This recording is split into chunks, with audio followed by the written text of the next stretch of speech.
Is 3D printing the future of construction? Join us as we discuss this and more on 3D Print the Future with your host, Frank Awesome. Hello, and welcome to the show. On 3D Print the Future, we will give our listeners first-hand experiences shared by business owners, industry experts, and passionate leaders. We'll discuss the incredible things that are being done now and, of course, where this technology can take us in the future. My guest today has been supporting the Marshall Space Flight Center as a contractor since 1986. And has spent the last 15 years with Jacobs Space Exploration Group in Huntsville, Alabama. With a Bachelor of Science and a Master's degree in Metallurgical Engineering from the University of Alabama, he was named a Technical Fellow in Advanced Materials and Manufacturing. Feel free to join him on the course this summer for some competitive disc golf. Please welcome Mr. Michael Fiske. Glad you could join us today, Michael. Well, thank you very much. It's a pleasure to be here. We were just talking about what brought you here, and it was your interest in, really goes along with the title of the show, and that is 3D printing for the future. So I wonder if you grew up knowing you'd be working in the space tech industry. Was it something great from when you were like 3 years old? You knew you were going to do it, or was it something that blossomed later in life? That's a great question. Most people never. You have to think about how you got to where you are now. Oh, I always want to know. Yeah. Mm-hmm. When I was a kid, I was going to be an astronaut. I was 9 years old when we landed on the moon, and I had my own little space capsule in the back of the house that I'd play in for hours. But my idea of going into the Navy, the Naval Academy, was stymied by flat feet and poor eyesight, and my interest in metals. My dad worked at Reynolds Aluminum, led me into metallurgical engineering. And I got my bachelor's degree in a time when most of my cohorts were going to work in foundries. Oh, yeah. And I was offered an opportunity to stay and get my master's degree working with NASA and studying solidification of metals in low gravity. That sounded amazing. So I did that, and that led me into supporting NASA my whole career, the last 15 or so of which has been focused on additive construction or 3D printing, large-scale technologies. So this other company that you're working for now, which is called the Jacobs Space Exploration Group, that's quite a mouthful, names notwithstanding. So by Space Exploration Group, you're not actually exploring space. You must be creating technologies or anything like that, things like that, for us to do that. So describe what you guys are doing. So Jacobs worldwide is an industrial construction company, about 75,000 people. About 12,000 of us are part of our aerospace nuclear group, and a relatively small portion of that support various NASA centers. So we're at Marshall Space Flight Center, the Space Exploration Group, and we basically support the entire mission of Marshall Space Flight Center, which is predominantly a propulsion development center, but has their fingers in almost every aspect of space exploration. As we look forward, to exploration, some of these advanced technologies are what I've been focusing on within the space science and technology group there. So, and you've been with these guys for 15 years plus now. That's right. So you must have some, you must have been around there quite a bit. Are there any interesting stories you could tell? Is there any cool little things that maybe not everybody's so privy to, or maybe there's an innovation that's going on that you could kind of allude to, give us some dirt? Well, I'll tell you one serious technical and then one that's more fun. Awesome. From a technical standpoint, Marshall has been involved in the development of additive manufacturing for rocket engine parts now for some time. And they've actually built entire rockets now using additive manufacturing and tested them there at Marshall to prove that it works. And there are some other entities looking at that as well. So we're really on the cutting edge there. It's fun. It's fun to work there. One little story, years ago, I was training a space shuttle crew to operate one of our science payloads that we built. And I had been given a cartridge that was supposed to be empty, and I was standing next to Katie Coleman, now retired astronaut. And when she turned it over to look at it, about 2 tablespoons of liquid mercury ran out of it all over her shoes. Oh. And it just about hit the fan. They shut practically the whole center down, and they had us all go get tested for mercury poisoning. And And I saw Katie 20 years later, and she remembered that vividly because we were in a lot of hot water. They wanted to know where that mercury came from. And, Oh my. it's a long story, but Right, but that's it not was something you forget easily either. yeah. That was the day I knew I was going to get fired, and somehow it never Oh happened. no, and you're still there going strong. Well, that's fantastic. And you know what? I kind of peeked at the website a little bit, and I'm going to look into them a little more. It's interesting that I've been, following NASA for so long, and I've never heard of that, or maybe I have and never really, rang any bells. But I was peeking at the website. It looks pretty interesting. So this 3D printing technology has been a long time coming. It's nothing new in this world. I mean, they've been doing ever since a welder, they say ever since a welder first put one bead on top of another, we've been 3D printing. That's right. And metal fab 3D printing is pretty much precisely that, which is also interesting. It's at least some ways that they do it.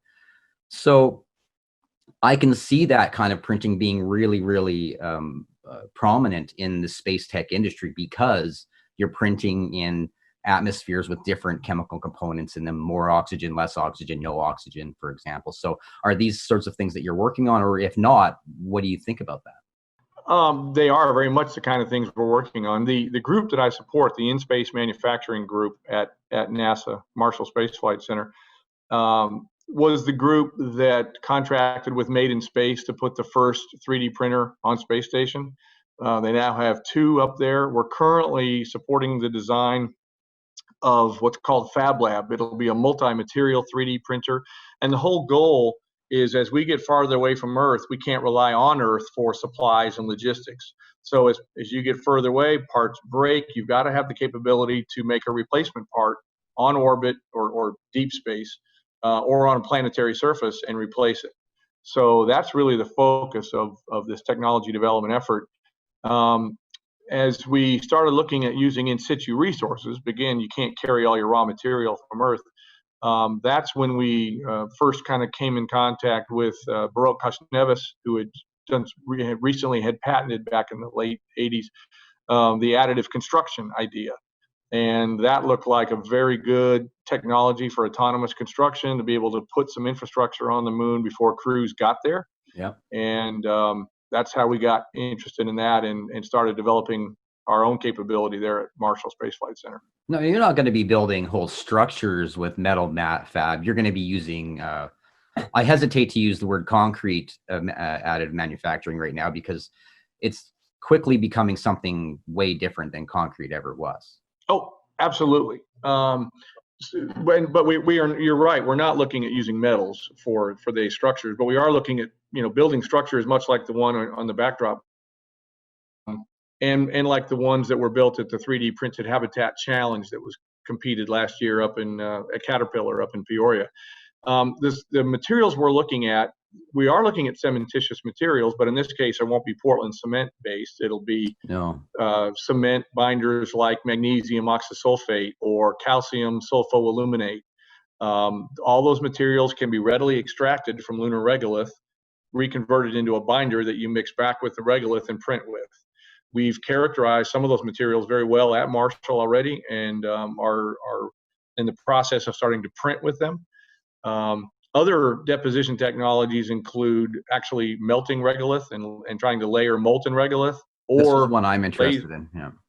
Oh, okay. Or laser or microwave sintering of regolith. Okay. Yeah, that's a very interesting one. They're all good technologies. They all have pros and cons. The sintering and molten regolith requires a lot of power.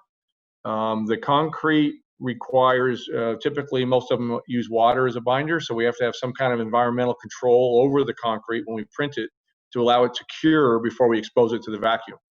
And that's why I think the others might be more beneficial, just because what's easier to get on Mars for a manufacturing aspect, water or power? And I would say power, because water on Mars is finite and power could be with with the right battery technology, the right solar technology, which we don't have yet. It would be sure. No, you're right. We're close. There is theoretically, the data suggests that there is water on Moon and Mars. Yep. But the problem is, as soon as you extract it from regolith, something by whatever manner, it's going to immediately volatilize. Right. So you have to print in a controlled environment, maybe 5-6 psi atmosphere to allow the concrete to remain stable and cure before you can expose it to the So vacuum. there's something that I never thought of, though. Is that the whole pressure aspect of it too? That's very Yeah, interesting. yeah, it's challenging. It would be really challenging because that's really where I want to go. I want that to be I'm young enough that the possibility is still there. I'm not quite 50, and I'd like to see this technology take me to Mars, or at Sure. least my company. Just sort of like to be able to say, okay, well, I can't get there because I'm really smart. I can't get there because I have a lot of money, but I can get there because I have a good product. Yeah, sure. Well, the joke in my house is when the Mars One concept came out, or Direct Mars Direct, I forgot which one it is, where they were Mars going to have a Direct. one-way mission. I love Mars My Direct. wife signed me up for that mission. Robert Zubrin, Um, yeah. yeah, Yeah. Zubrin, yeah. And Yeah. The joke is that, yeah, my wife signed me up for that. He is So still going strong, that guy. He just does I, not quit. He does not stop. yeah, it's Big fan amazing. of that guy. Yeah, really, really amazing. And his ideas are being taken seriously today. It's Elon's plan is not that far derived from From it. it at all. It's Yeah. actually just an expansion of the same plan, which I think is really good. And Elon's, when he gets there, he's going to need to build stuff. And that's what's got me really excited, is how are we going to build stuff on Mars? Are we going to use regolith? Are we going to try to make materials that we can build structures with, slide halves in, build the halves up so that the structure is really just a covering for dust storms and anything like that you can Yeah. then crush down, remelt or reconstitute, and then reprint somewhere else as the ground becomes unstable, or maybe you need to go for resources, because I believe that life on Mars will be a bit nomadic, in a sense, where they'll probably have to move with resources, not every month or week, but over 5 or 6 years. Periodically, yeah. They'll have Yeah. to move a little bit. And I think being able to make those things renewable is really important. But then the other way I see Elon doing it is boring underground. Yeah. And in which case 3D printing again will come into play there. Absolutely. So you think we'll do the same things on the moon? Do you think they'll practice those sorts of things? Do you think they'll just, Well, or do you think they'll just transport stuff there because it's a lot closer, it's cheaper? Well, when we first started looking at this back in 2005, 2004 timeframe, the Mars at that time was the focus. And Mars offers some benefits. There's a little bit more atmosphere. There's a little more variety in constituents available to you. It's a lot farther, and pretty much anything you do will be autonomous related from Earth, because you can't utilize you can't take advantage of or work around the communications delay. So you pretty much have to be able to make all your decisions real time on the Martian surface. But I've always been an advocate of going to the moon first, because the moon is actually, in my opinion, a harsher environment to try to live and work in than Mars. It would be good practice. And we need to practice. And the Apollo missions were anywhere from 3 to 7 days, I think. And if you look at the damage to the rovers, the damage to suits, working mechanisms from the aggressive, very agglutinic lunar regolith, Right. it's very, very abrasive. And we have to learn how to deal with all that before we. And then I feel like if we can solve those problems, then we're ready to go to Mars. So that's really interesting, because you're right. There's a lot more problems to solve than just figuring out how to get there. Once you get there, there's a lot of environmental issues you have to deal with like that. And I always, every time there's some issue like that, I come back to 3D printing and go, well, we can fix that. You just build a big dome, and then now you work within that, and now you only have to really strengthen your vehicles and the equipment that you used to go outside. But then you have an area inside that's relatively safe that you can actually do experiments. And if somebody gets into trouble, they've got somewhere safe to go. That's right. A 3D printer gives you the capability to build a base habitat. Then you can also build shelters at regular distances away from your habitat. So if a crew member gets caught in a solar storm, for example, he has some radiation protection that he can get to quickly. Ideally, it'd be pressurized, but even unpressurized, you can pull your rover up under there as well. the concepts we're looking at, we looked at a dome initially, a big regolith concrete dome, and said, okay, this is interesting, and it has some radiation protection capabilities and micrometeorite protection capabilities, but when you pressurize that to live in it, now you've put all that concrete in tension, and concrete doesn't like to be in tension. So we started looking at some unique designs, or how can I take that dome and then put it back into compression? So we have a very interesting design that basically has a dome with an upside down bowl sitting on top of it and a wall around the perimeter. Oh yeah. And we basically fill that bowl and the perimeter wall with regolith, and the mass of that regolith offsets the tensile loading and puts the concrete back into compression. It also provides more radiation protection, micrometeorite protection. The mass of the regolith stabilizes the thermal environment inside the habitat. They're very odd look. We published a paper, an AIAA paper in 2018, showing what one of these concepts could look like. And I think it's not necessarily that design, but the idea of utilizing the regolith to your benefit is starting to gain traction. It's possible I saw that, because that sounds about the same time that I sort of started thinking what a great idea that is to build the 3D It looks print. kind of like a little yurt. No, it was bigger in the pictures that I saw, but I've seen there, we're not the only ones. You're not the only ones to sort of come up with this. It's kind of logical. We've got a lot of environmental issues, moon, wherever, off planet at all. Yep. That's why we build houses on Earth, because we're not suited for our environment. So we have to build our technology to deal with it. Same reason we build houses. So that is the trick. It's can we use it to deal with those environmental, the environmental problems. And I think the way to deal with that on Mars, I love Mars. I think the way to deal with that on Mars, oh yeah, I'm in love with it, is to bore underground, which Elon Musk is also doing, by the way. And I talk about him all the time. Sure. It's to bore underground, and where is that surface water sort of holding? You dig down, above or below it. I don't know how that works exactly, but you get closer, and now you've got a whole crust saving you from larger than micrometeorites. Huge protections, no radiation. Absolutely. You can control the heat. You can control the temperature. You have access to minerals and water. If you have access to water, you have access to create fuel, all underground. Yeah. And all you have to do is bore the big caverns, and then you can go ahead and just 3D print your little structures all you want. Those boring technologies are out there. We've looked at several of them. Lava tubes are available to you as well.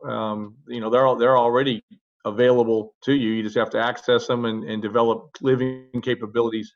What about the lava tube stability? I mean, a lava tube is just sort of it's already running through the weakest part of the rock. That's why it's formed. Yeah, but think about the fact that it's been there for who knows how many years, millions, thousands of millions of years. And it's been subjected to seismic activity, big meteorite hits, and they're all still there. You got to wonder if geologically a lava tube kind of forms a crust around the perimeter, much like a tunnel boring machine would do. And you could even send the boring machine down the hole and just kind of even it out, put your concrete down the sides. Exactly. And then the mass, the mass of the soil on top helps stabilize it as well. Yeah, I feel like once the technology is ready, and we've probably been there for a while, building domes on top of the crust, that's going to be the way we go. It just seems logical and common sense to start, to go down underneath there. So let's get into more about like some of the more space tech innovations in 3D printing, and that gets into the medical industry. Mm-hmm. And that's something else that we're going to have to worry about if we're on the moon or Mars or anywhere else for that matter, is if somebody gets sick or gets hurt, can you 3D print them a new appendage? Can you 3D print them new organs? Can you 3D print them valves, et cetera, glasses, buttons? Yeah. It's interesting when back in about late 80s, I was on a visit to Georgia Tech, and there was a professor there who was printing human tissue, and I'll say live tissue. And he was able to demonstrate that he could print essentially a muscle and then apply electrical current and make that muscle contract and expand. So the molecules are reacting. Yeah, I mean, the cells are reacting. He's printing this tissue and making a functioning muscle. And I thought, okay, you get the geometry right, you can turn that into a functioning heart.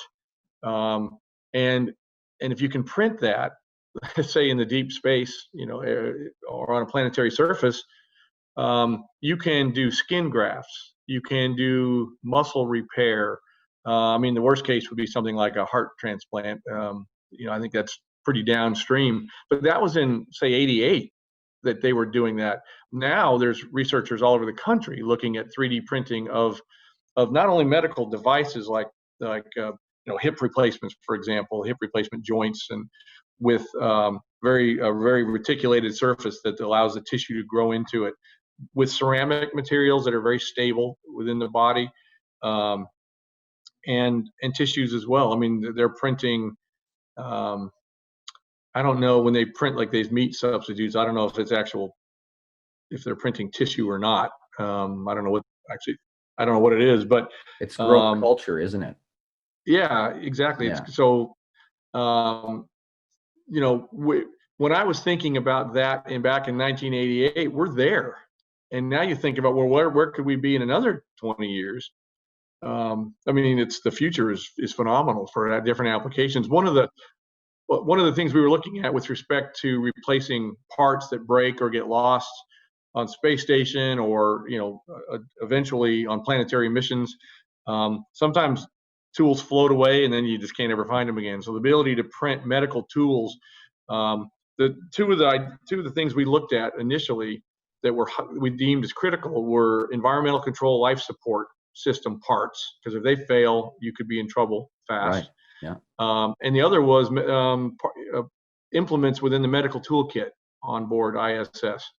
Some of those in tools, sockets, for example, wrenches. Some of those tools just float away or Right. inadvertently get returned to Earth, and the ability to print replacements for those parts is going to be critical early, I think. There has to be some immense challenges in trying to print stainless steel or medical grade steel, a medical grade part to actually work on a human being and be sterile. There's got to be huge challenges. Well, how do you put those materials together, and then how do you cure it so it works? Well, we can print with stainless steel feedstock. Now, we're not using a powder bed process up there. We're using some kind of novel technologies in the low gravity environment, but the name of the payload is going to escape me, but as we advance the state of the art for 3D printers on ISS, one of them was going to be able to sterilize parts, so that you could use them, sterilize them, and reuse them. Right. So eventually an autoclave or some kind of sterilization capability will be part of a deep space mission, I believe. It'll have to be. And honestly, I don't think we're that far away.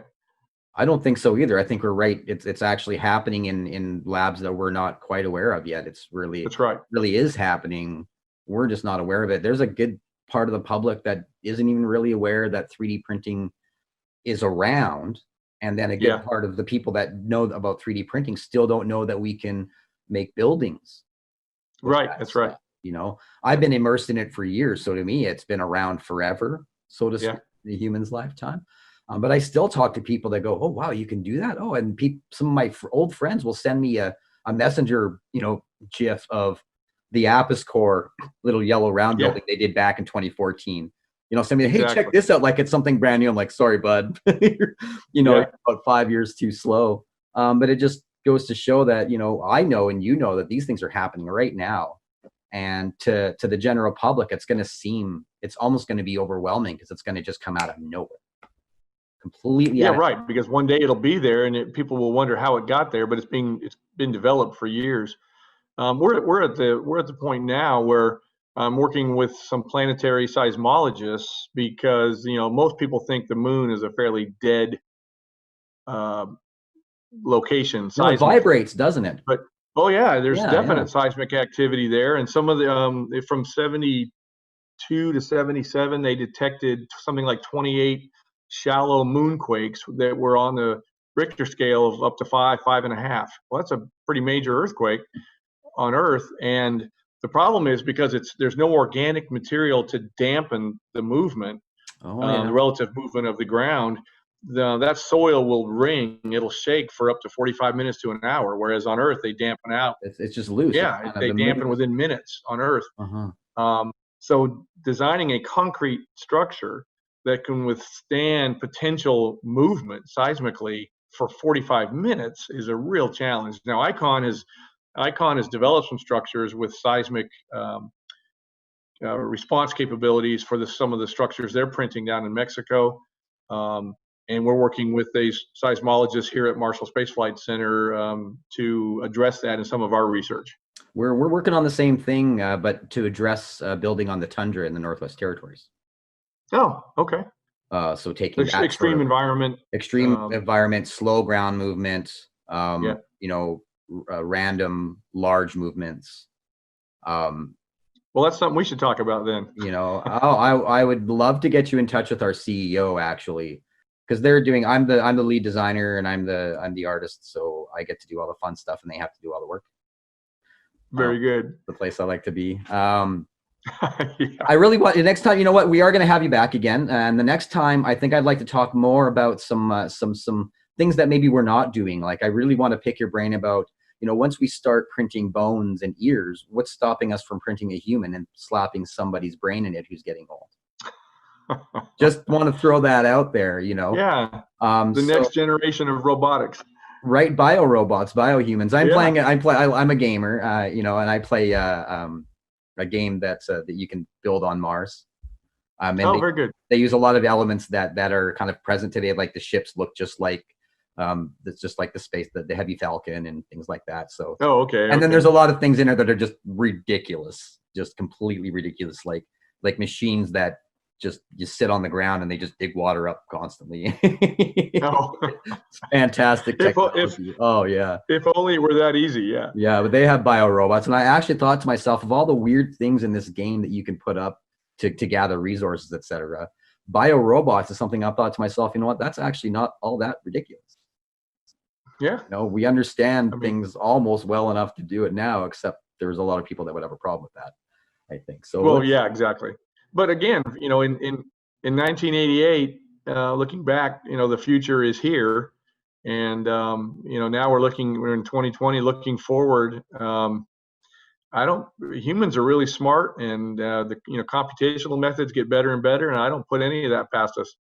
Yeah, those of us who aren't worried, who don't have our heads stuck in the past and worry about all the huge problems that are going on, or doing something to solve those problems.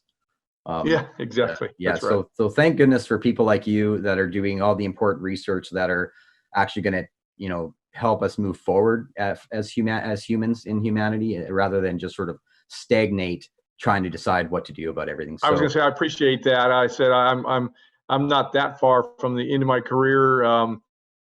And I'm very fortunate to be able to identify and bring in younger people and get them passionate about this. Oh, yeah. And try and give them the tools and resources they need and get out of their way. So I appreciate the opportunity.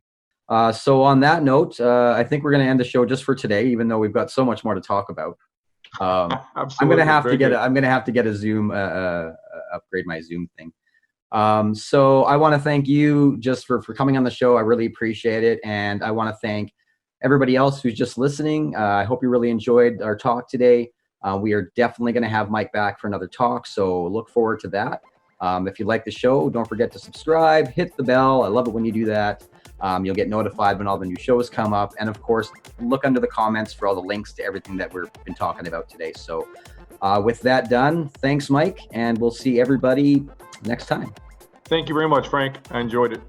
3D Print the Future is sponsored by 3D-PHC. Find them on the web at www.3dprintedhomescorporation.com.